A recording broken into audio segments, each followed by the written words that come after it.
Hi everyone, welcome to Hilltop View Journals. It's been a little while since I've been able to record a video because I've been unwell, but it's coming close to getting ready for Junk Journal January. So I wanted to get ahead of myself, and because I'm not really feeling much in the Christmas mood at the moment, I thought I'd rather focus on that challenge than do some Christmas crafting. So I'm being quite selfish. But today I wanted to make my Junk Journal January journal, the structure of it, so that I know what size I'm going to be working to, and I'm hoping then just to have a little play and make some embellishments and really do some simple crafting, because I'm sure, like most people, when you're not feeling 100%, you don't really feel creative, and it's a struggle to get back into it. So this is my way of getting back into crafting so that it can help me through a difficult time. So here we go. I'm going to go and do another no-sew accordion style journal. If you want to see the master at work, please go and visit Meg Journal's YouTube channel.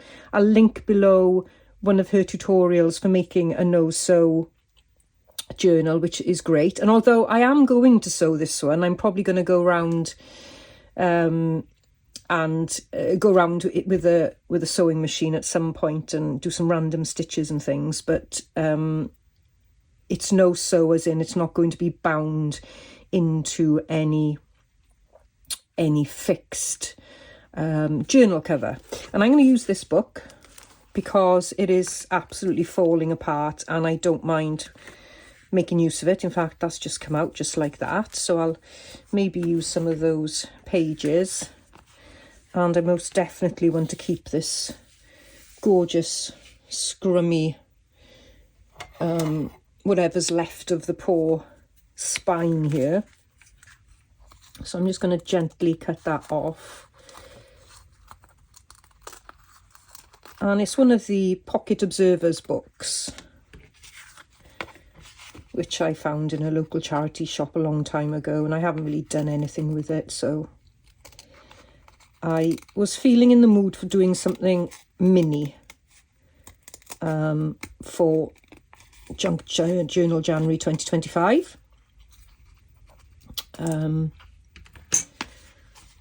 So that's what I'm going to do. So I'm going to use these as the base and the covers. I don't know what I'm going to do with the front of the cover yet, but excuse me. So I'm probably not going to stick anything down on there, but I'm going to use it. I'm going to use this as the size to know how to put the pages together. And I've got a ton of neutral pages here, just scraps. So I'm going to use those and stick a piece of paper together, and it is as simple as that. And I think it is a great way to start a journal. You don't have to have any fancy tools.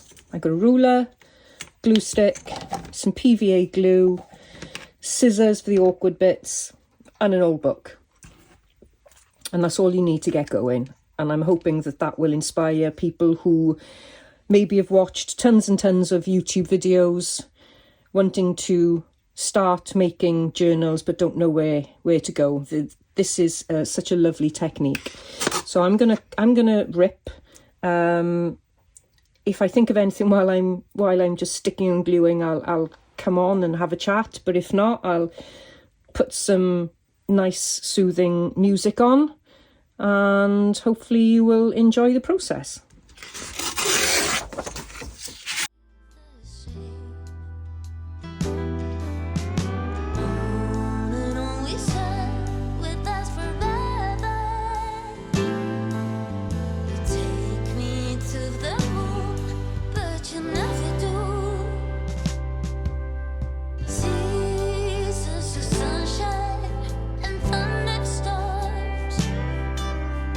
Rose bushes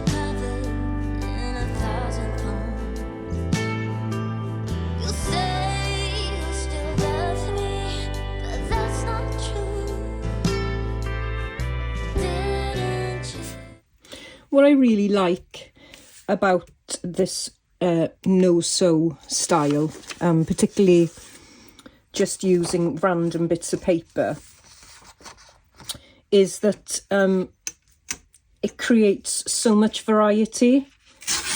And I used it for the No Sew November challenge, and what I found was that it was just easier to create on the page. The blank, it wasn't blank, and it was like a lever really to get working, and I found that really helpful, especially when you're trying to do a challenge every day and you're trying to think of something new every day.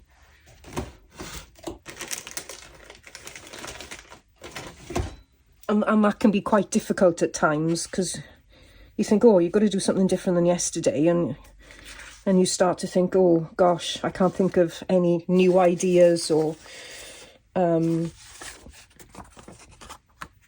you can't do variety or anything like that. And well, actually you can. You've already done the variety in the actual making of the journal, and you've put things together, and you've thought about composition. Not that you have to think about it too much, because most of this is going to get covered up eventually, but you've already put some thought into the journal. I just find it really quite fascinating, and just how, I wouldn't say easy it was to create something every day. It's never easy, because you run out of time, and as I did, became ill and couldn't finish. But it's just a really great way to create texture and interest.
Okay, so I've got more than 16 sides here, which means when you flip it, so that gives you 32 pages, because when you flip it then, so you get 16 going one way, and then you flip it and you've got 16 going the other way. So I think I've got just a little bit more than 16, so I've got enough to play with.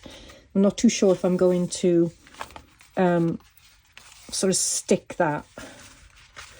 Well, actually, you'll have to go like that, won't it? Stick it like that. Or what I might do is just hinge it on there, which is probably what I am going to do. But I'm going to leave this dry for now. I'm going to open it out, leave it dry, refold it, and then see whether I want to do any stitching around. And yeah, that's pretty much then the signature, the whole signature finished. You don't have to stitch. All you need to do is be a little bit patient and let the glue dry.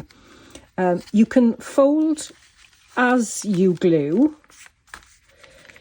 but I find it easier to fold in stages. I find my fingers are a bit, I don't know, jittery, and yeah, I find it a fiddle to keep on folding and sticking. I'd rather just continuously stick the paper down. That's how I find it easier. And I wouldn't worry too much about these pieces as well, because you can actually use those to your advantage when you're doing collage. Yes, you don't need to stick everything down within an inch of its life. You can leave it quite loose. This is quite secure. It won't fall apart.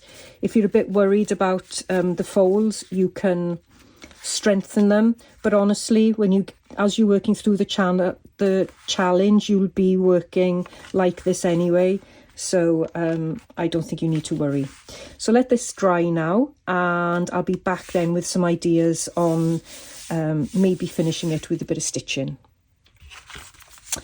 I left this dry overnight, so it's a lot easier to work with, and I would recommend that you do that before you go cutting into it or anything else. I've decided for the covers I am going to stick them down, because I think that will just be the safest, the more secure, I mean. So that will go like that, and that will go like that. And I'm going to do the covers in a different video, just in case this one is too long, and I might do that for one of the daily challenges.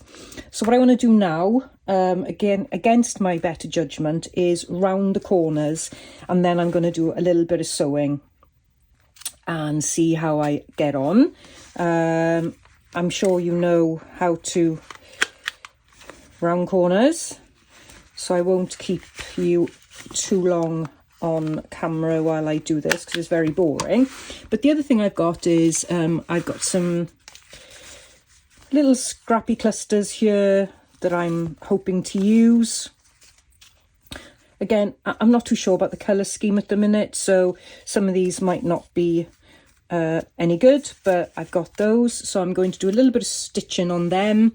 Today I've also made some scrappy snippet rolls, so I've got that one, I've got a larger one, and I've got even a larger one again. So again, they're all neutral, so I'm going to do some stitching on those as well, and I'll come back and I will show you how I've got on.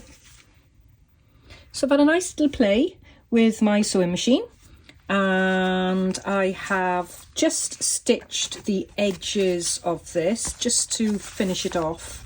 Very messy stitching. I haven't gone all the way around. Most of it will be covered anyway, but it just makes me feel a little bit better that it's a little bit more secure. So that is now ready, and pretty much that is going to be my junk journal January for 2025. It's really simple to make, and yeah, I'd encourage everybody to have a go with that. I've also got here some little strips of paper, and basically all I do is I keep these. Yes, I know I'm nuts, but there we are. they make great little embellishments. So all I've done here is just glue them together and stitched. And this one here, you can see that I've folded that one whilst it's going through the sewing machine. So they're really great for things like if you just snip that off like that, and if you've got a little cluster and you haven't done any sewing, then they make a nice little addition to that. You can add them to tags, you can make little tag toppers. I mean, there's so many different things you can do with these. They're great for page edges, making page tabs, loads of different things. So I'd encourage you to make some of those. They're really good fun. Just pop those to the side there. I've got my little scrappy clusters here. I need lots more, different sizes. These are all about the same size. So I've just stitched each one. You can see there, it's some of them are sort of multi-directional, so I could put them on the edge of the journals. So because I've got my daily journal to prepare for as well, so that's what I'm doing. And then I've got my snippet rolls. So this one I've got some I don't know, fodder drawings, I guess. They are not my favourite, so I thought, well, I'll put them on here and give them a lease of life. So there's that one. This is a nice big one, and I'm going to use this for small tags and journaling cards.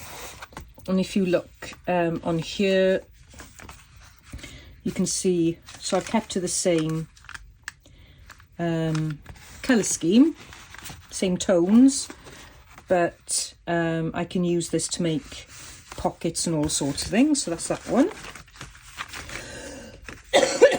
Excuse me. This one then, this is a more solid one. This was packaging in Next, I think it was, when I bought some gift bags. So again, this would be perfect for making pockets and belly bands. It's very nice and sturdy, or I could use it as a closure. So that's there. And then this one is a bit more of a scrappy one, and I'm probably going to add some, I think some maybe doodles or some stamping images on this one. Maybe even a bit of gold embossing, who knows. But I just used scraps of paper and just had fun sitting on the sofa and yeah, gluing paper down. Not too stressful, just nice and easy. So I am prepped. So I'm going to do some other things as well for Junk Journal January, but for now, this is a start, and I'm really pleased I got my journal. I actually quite like that as a cover, but I'm kind of got it in my mind now that I'm going to use these. So I got to figure out what to do with them. And it doesn't bother me that the paper is a different size. In fact, I like it like that. So we'll see what we can do with this. But I think it will make it nice and sturdy, so I will actually probably stick them down there like that. But I'm not going to stick them down yet. I'm going to have a think about what I want to do to the cover. And that's it. So my next video will be hopefully doing the covers and getting myself ready for Junk Journal January kickoff. But I hope you've enjoyed this tutorial. It's been very, very simple. Just putting together an accordion junk journal, and I hope you will give it a go, because it really is a lot of fun, and it's just a lovely springboard to making a collage junk journal. So I hope you enjoyed. Please consider liking this video, leaving a comment if you've got any comments, and of course subscribing if you're not already subscribed. Thanks ever so much for your support, everybody. Thank you. Bye bye.